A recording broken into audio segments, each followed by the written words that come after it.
کہنے لگا جی آپ کا نام لوں؟ فرمایا ضرورت ہی نہیں پڑے گی.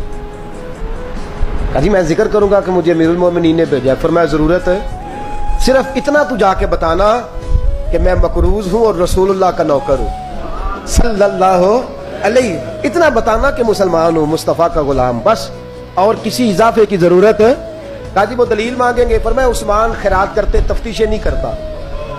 عثمان اللہ کی راہ میں دیتے ہوئے تفتیشیں 10 روپے دینا اور 100 بات سنانا فقیر کو.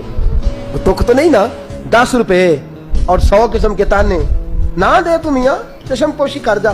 تجھے کس نے اجازت دی ہے ٹٹولنے کی، پھولنے کی اور کرودنے کی؟ یہ حال اگر تیرے ساتھ کیا جائے، رب اگر تجھے ٹٹول کے دے تو تیرا کیا بنے؟ رب کریم اگر تجھے ٹٹول کے دے کہ پہلے بتا نمازیں کتنی پڑھی ہیں، سویرے اٹھتا ہے کہ نہیں، تو تیرا کیا حال ہوگا؟ تو ٹٹولتا پھرتا ہے 10 روپے دینے کے لیے. حضرت عثمان غنی کی عادت نہیں. وہ شخص کہتا ہے میں چلا گیا، پوچھتا پچھاتا دروازے پہ پہنچا، دروازے پہ دستک دی تو حضرت عثمان غنی کے اندر سے بولنے کی آواز ہے. اپنے بچوں کو ڈانٹ رہے ہیں، کہتے ہیں یار تم لوگ شہد کے اندر، دودھ کے اندر شہد ملا کے پیتے ہو، خرچہ تھوڑا کم کرو، اتنا خرچہ تم نے بڑھا دیا ہے. تم دودھ کے اندر دودھ بھی میٹھا، شہد بھی میٹھا، ایک چیز کھا لو، کو بیمار ہو، 2 چیزیں استعمال کرتے ہو. کہتے ہیں میں نے کہا ابو بکر تو بڑی باتیں بتا رہے تھے. اور اس قسم کے کئی واقعات حضرت عثمان غنی کے ساتھ ہوئے. وہ تو بڑی باتیں بتا رہے تھے اور یہ آدمی دودھ شہد سے لڑائی کر رہا ہے اور مجھے کئی ہزار درہم چاہیے، دینار چاہیے، مجھے دے گا. فرماتے ہیں اب وہ ڈانٹ کے باہر آئے، میں دروازے پہ تھا، آتے ہی کہنے لگے میں آیا نا تو جب میں نے السلام علیکم کہا تو وہ سمجھ گئے میں مسلمان ہوں.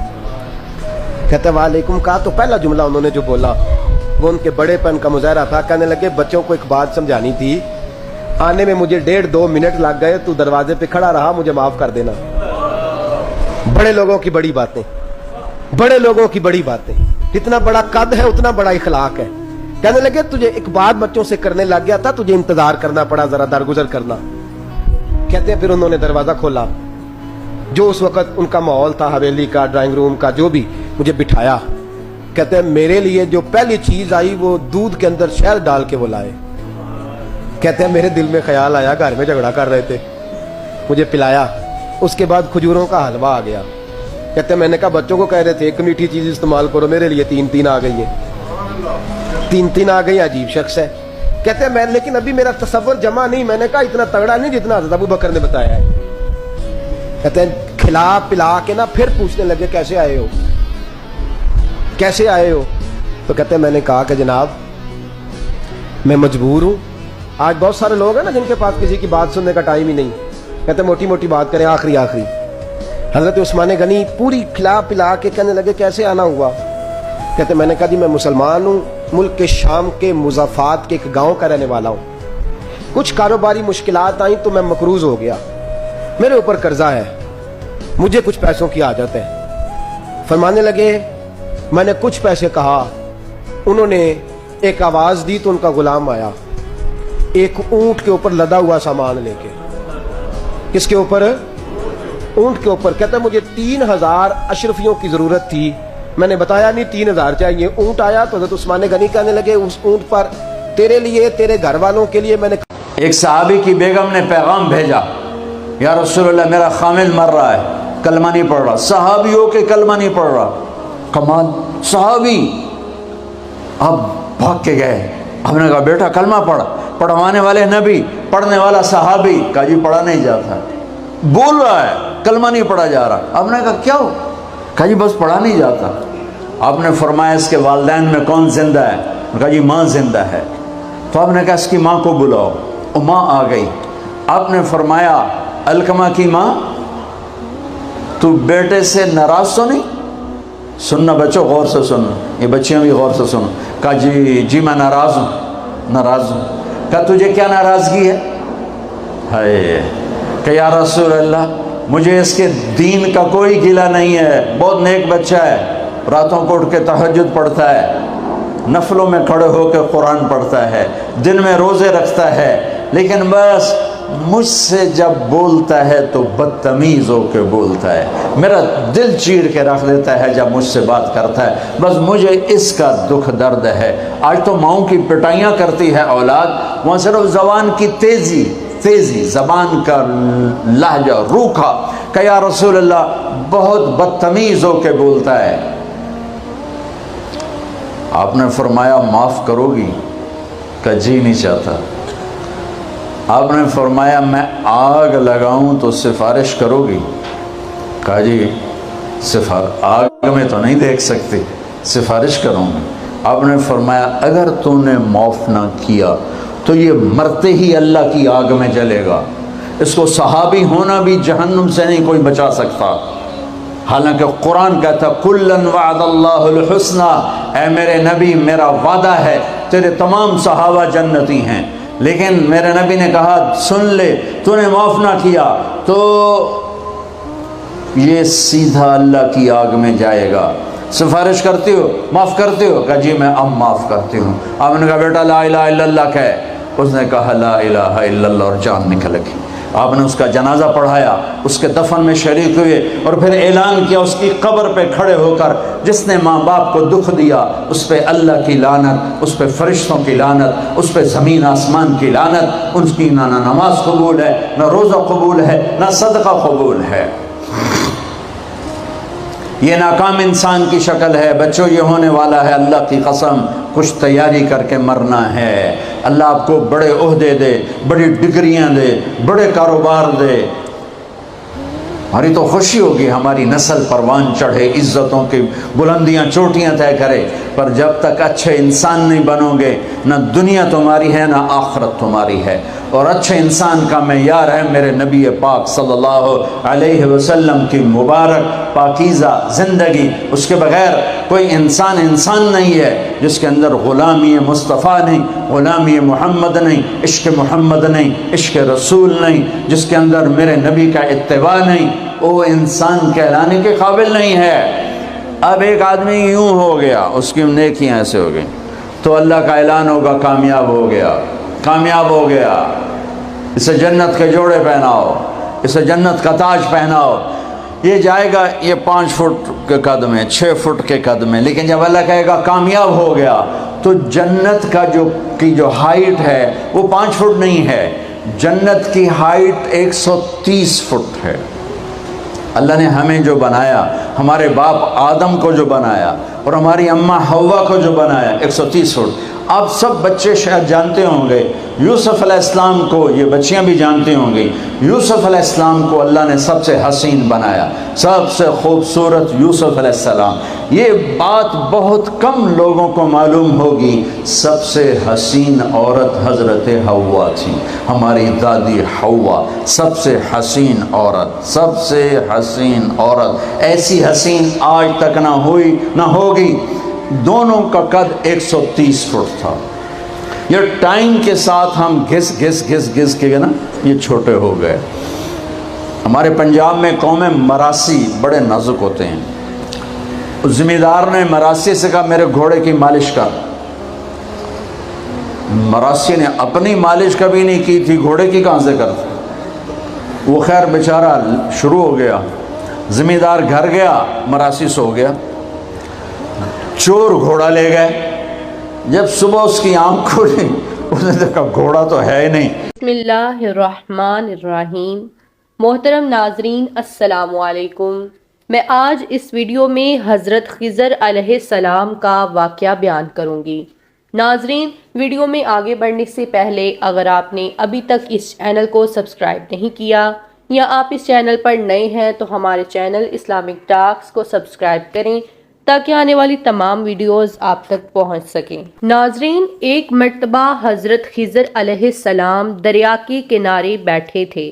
اتنے میں کسی سائل نے آ کر ان سے سوال کیا کہ میں آپ سے اللہ کے واسطے سوال کرتا ہوں، مجھے عنایت فرمائیے. یہ سن کر حضرت خضر علیہ السلام پر بے ہوشی طاری ہو گئی. جب کچھ ہوش ہوا تو فرمانے لگے بھائی میں تو صرف اپنی جان اور مال کا مالک ہوں. تم نے مجھ سے اللہ کے واسطے سوال کیا ہے، لہٰذا میں اپنی جان اور ذات تمہارے حوالے کرتا ہوں. تم جس طرح چاہو اس کو استعمال میں لاؤ، بازار میں فروخت کر کے اس کی قیمت سے فائدہ اٹھاؤ. چنانچہ سائل ان کو بازار لے گیا اور ایک شخص سائمہ کے ہاتھ ان کو فروخت کر دیا. یہ سائمہ خرید کر ان کو اپنے گھر لے گیا، جس کی پشت پر اس کا ایک باغ تھا۔ چنانچہ سائمہ نے حضرت خضر علیہ السلام کو ایک کدال دے کر کہا کہ سامنے والا پہاڑ جو 3 مربع میل رقبے میں واقع تھا، اس کی مٹی کاٹ کاٹ کر باغ میں ڈال دو، اور یہ حکم دے کر سائمہ اپنی کسی ضرورت سے کہیں چلا گیا، اور حضرت خضر علیہ السلام اس پہاڑ سے مٹی کاٹ کاٹ کر باغ میں ڈالنے لگے۔ جب سائمہ گھر واپس آیا تو اس نے گھر والوں سے دریافت کیا کہ کیا تم نے غلام کو کھانا بھی کھلایا ہے یا نہیں؟ گھر والوں نے جواب دیا کہ ہمیں معلوم ہی نہیں غلام کہاں ہے۔ یہ سن کر جب سائمہ خود کھانا لے کر باغ میں آیا تو اس نے دیکھا کہ وہ غلام یعنی حضرت خضر علیہ السلام تمام پہاڑ کی مٹی کاٹ کر ڈال چکے تھے اور اپنے کام سے فارغ ہو کر اپنے مولا حقیقی کی عبادت میں مصروف تھے۔ یہ دیکھ کر ان کو بڑا تعجب ہوا اور اس نے دریافت کیا، یہ تو بتائیے کہ آپ کون ہیں؟ یہ بات سن کر حضرت خضر علیہ السلام پر کچھ بے ہوشی سی طاری ہو گئی، اور پھر فاقہ ہونے پر انہوں نے فرمایا کہ بھائی میں خضر ہوں، جس کو سن کر سائمہ کے ہوش اڑ گئے۔ تو تو نے یہ کیا کیا؟ ان کو غلام بنا کر ایسے کام پر لگایا، یہ تو انتہائی گستاخی ہے۔ پھر یہ سوچنے کے بعد سائمہ نے توبہ کی اور پروردگار سے عذر خواہی کے ساتھ حضرت خضر علیہ السلام کو آزاد کر دیا، اور اللہ کی بارگاہ میں عرض کیا کہ اے رب العالمین، مجھ سے اس کا مواخذہ نہ کیجیے گا، کیونکہ میں ان کو جانتا نہیں تھا۔ اس کے بعد حضرت خضر علیہ السلام نے دعا فرمائی اور سجدہ شکر بجا لائے کہ اے میرے پروردگار، میں تیرے ہی حق میں غلام بنا اور تیرے ہی حق میں آزاد ہوا، اس پر تیرا شکر گزار ہوں۔ بعد ازاں واپسی کی اجازت لے کر جب دریا پر واپس آئے تو دیکھا ایک شخص کھڑا دعا مانگ رہا ہے، کیا میرے رب حضرت خضر علیہ السلام کو غلامی سے رہائی عطا فرما دے اور ان کی توبہ قبول فرما لے۔ حضرت خضر علیہ السلام نے یہ دیکھ کر اس شخص سے دریافت کیا کہ آخر تو کون ہے؟ تو شخص نے بتایا کہ میں تو شازون ہوں، آپ کون ہیں؟ انہوں نے فرمایا کہ میں خضر ہوں۔ اس کے بعد شازون نے کہا، اے خضر علیہ السلام، آپ نے اپنے رہنے کے لیے مکان بنا کر دنیا طلب کی ہے، کیونکہ حضرت خضر علیہ السلام کا دریا کے کنارے پر ایک عبادت خانہ تھا۔ بس یہ سن کر وہ فوراً میدان میں نکل آئے اور وہیں اللہ کی عبادت میں مصروف ہو گئے۔ اس کے بعد حضرت خضر علیہ السلام نے اسی جگہ پر ایک درخت لگایا اور اس کے سائے میں عبادت شروع کر دی۔ تو آواز آئی، اے خضر، جب تم نے درخت کے سائے میں سجدہ کیا تو تم نے دنیا کو آخرت پر ترجیح دی۔ پھر فرمان ہوا، مجھے اپنی عزت اور جلال کی قسم ہے، مجھے دنیا کی محبت میں رضامندی نہیں ہے۔ اس کے بعد حضرت خضر علیہ السلام نے شازون فرشتے سے کہا کہ اے شازون، دعا کرو کہ اللہ تعالیٰ میری توبہ قبول فرمائے۔ چنانچہ شازون نے دعا کی اور اللہ نے شازون کی برکت سے حضرت خضر علیہ السلام کی توبہ کو قبول فرمایا۔ خدا کے برگزیدہ بندے اسی حالت میں رہتے ہیں جو اللہ کو منظور ہو۔ بے شک ہماری فلاح بھی اسی میں ہے کہ زندگی کے ہر موڑ پر آنے والے ہر بیچ و غم میں ہم راضی رہیں۔ اللہ تعالیٰ کی چاہت کو اللہ کا حکم ہوا، جنت سے اتر جاؤ، تم آپس میں ایک دوسرے کے دشمن ہوگے اور تمہارے واسطے زمین میں رہنے کی جگہ ہے اور ایک وقت تک نفع حاصل کرنا ہے۔ تم وہیں زندگی بسر کرو گے اور وہیں مرو گے اور وہیں سے دوبارہ نکالے جاؤ گے۔ اور اس سے قبل ہم نے آدم سے ایک عہد لیا تھا مگر وہ بھول گئے اور ہم نے ان میں کوئی عزم نہیں پایا۔ اور جب ہم نے فرشتوں سے کہا آدم کو سجدہ کرو تو ابلیس کے سوا سب نے سجدہ کیا، اس نے صاف انکار کر دیا۔ تو ہم نے کہا اے آدم، یہ تیرا اور تیری بیوی کا دشمن ہے، خیال رکھنا ایسا نہ ہو وہ تم دونوں کو جنت سے نکلوا دے اور تو مصیبت میں پڑ جائے۔ یہاں تو تجھے یہ آرام ہے کہ نہ تو بھوکا ہوتا ہے اور نہ ننگا، اور نہ تو یہاں پیاسا ہوتا ہے اور نہ دھوپ سے تکلیف اٹھاتا ہے۔ لیکن شیطان نے اسے وسوسے میں ڈال دیا، کہنے لگا میں آپ کو دائمی زندگی کے درخت اور وہ بادشاہت بتلاؤں جو کبھی پرانی نہ ہو۔